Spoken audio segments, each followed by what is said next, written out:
Hello, my name is Peter Carlos, for those of you that don't know me.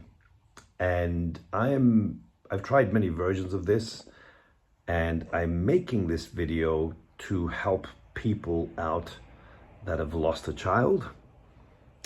And it doesn't have to be especially to suicide, but also people that are struggling with suicide.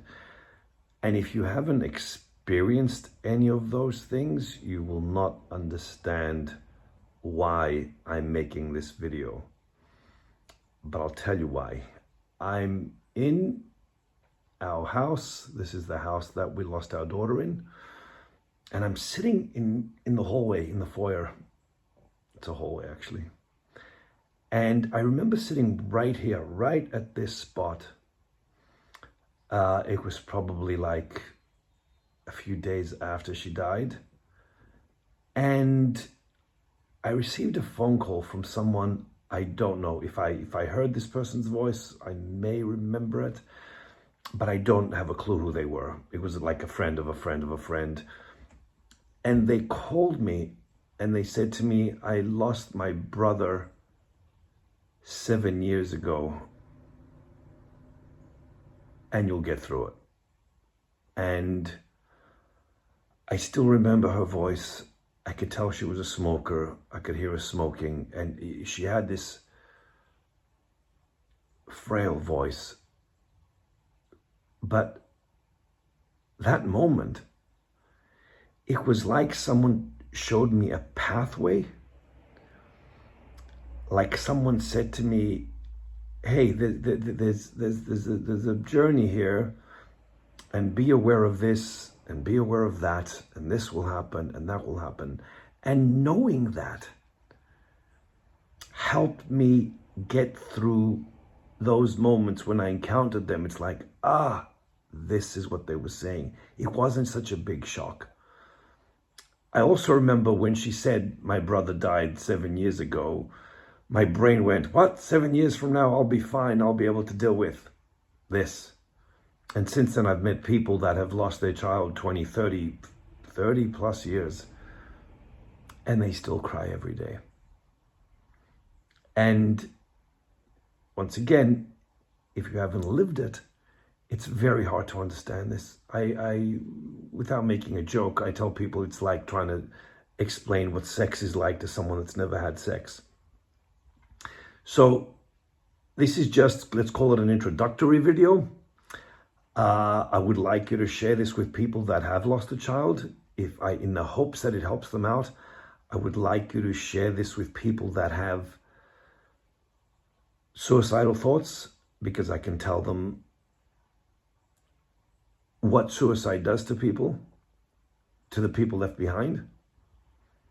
And I would also like to let you who's listening to know that even though I am sharing things with you, I always manage to keep something private, and that's between me and me. I'm not doing this to, have people follow me and have people do this and, to expose myself in any way.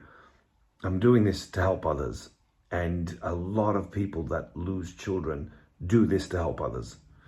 So if just like I received that wonderful phone call, and I've had a few since then, which we'll talk about down the road. Just like I received that beautiful phone call, I do hope that someone out there hearing this before they lose a child, someone out there hearing this before they take their own life, someone out there hearing this that has just lost a child, if this helps them, and actually not just them, this is very hard to explain, but those of you that have nothing to do with losing a child, nothing to do with losing a child to suicide, nothing to do with having suicidal thoughts, if you can hear this and learn the lessons that we all learn, then you're getting the reward without paying the price. And once again, you don't understand, and it's weird to say this, the rewards. The rewards is that you have to grow. You have to become a better person than the one you were before, because you have to counterbalance the nightmare that grief is. And I will talk about all that stuff as we go on. So I've called it I Miss You Every Day because I miss her every day, and you're going to miss everything about your life every day. So the message here is to live it when you're in it, to truly, truly, truly take time to enjoy and live the things that you have. So I hope you join me on my journey. I hope you gain something from it, and I hope you share it to those that could benefit from it. Thank you for trusting me with this, and let's get going. Take care.